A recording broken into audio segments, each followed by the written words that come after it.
Thursday evening. Business trip, one night only. The kind of stay where you don't even unpack. You just drop your bag and hope the Wi-Fi works. The woman at the front desk was polite, but something in her eyes felt distant. Like she was trying not to look directly at me. "You're in room 917, she said, sliding me the keycard. The elevator was slow, older, with mirrors on all sides. As it crawled upward, I noticed something strange. The buttons went from 8 to 10. There was no 9, and yet, my room was 917. When I got off, the hallway was dimmer than the rest of the hotel. The carpet felt damp, like it hadn't fully dried from a flood no one remembered. The air was heavy. Room 917 was at the very end of the hall. The card beeped, the door unlocked, and I stepped in. The room was normal, clean, neat, a queen-sized bed, a small desk, a nightstand with a lamp. Nothing obviously wrong, but I couldn't shake the feeling that I shouldn't be there. The windows didn't open, the thermostat didn't work, and every few minutes, I'd hear something like a creak or a shuffle, just beyond the walls. Still, I was tired. I took a shower, watched something meaningless on TV, and eventually drifted off. At exactly 3:33 a.m., I woke up. Not suddenly, but like something slowly pulled me back from a deep sleep. The room was quiet, too quiet. Then I heard it, the sound of footsteps, inside the room. Not pacing, not hurried, just one slow step, then another. I froze. The air felt cold against my skin, like the room was getting smaller. I reached for the lamp, but it wouldn't turn on. I grabbed my phone, battery dead. I sat in the dark, listening. Then I saw it. A figure, not moving, not approaching. Just standing in the corner near the window. It was too tall, too still, like it had been there long before I noticed it. My chest tightened. I couldn't breathe. I squeezed my eyes shut, counted to 10, and opened them. The figure was gone, but now, the bathroom light was on.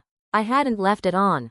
I didn't move. I didn't breathe. Then the sound of the sink turning on, slowly, as if someone were testing the water. I bolted, grabbed my bag and ran into the hall. But the hallway was wrong. It was longer than I remembered. The lights were flickering, and when I turned around, the door to 917 was gone. In its place was a wall. No number, no knob, nothing, just empty wallpaper. I ran to the elevator and started pressing the button. No response. I turned toward the stairs. That's when I saw the painted sign on the wall. Floor 9, do not exit without staff. But I had no choice. I took the stairs, 1 flight, 2 flights, 3. But when I opened the door, I was still on floor 9. Same hallway, same carpet, same feeling of being watched. I walked quickly, checking every room number. They all read 917. Each door, every single one, room 917, over and over. And then, one door opened by itself.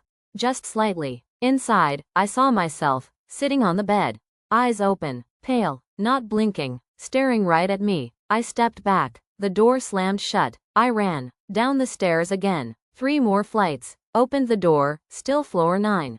I screamed, punched the wall. No one heard me. Then I remembered the woman at the front desk. I pulled out my phone. Somehow, it powered on, even though it had been dead minutes earlier. But instead of a lock screen, it showed a camera feed. Black and white. Security footage. Me, standing in the hallway.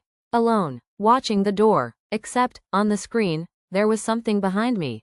Tall, thin, stretching from floor to ceiling. Its face a blur of static.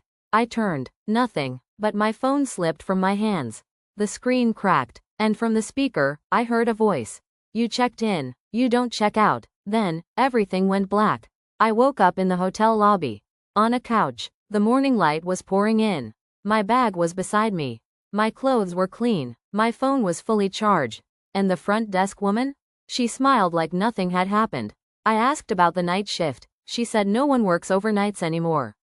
Not since the incident. I asked if she knew anything about room 917. Her smile faded. There is no room 917, she said softly. There never was. I left without another word.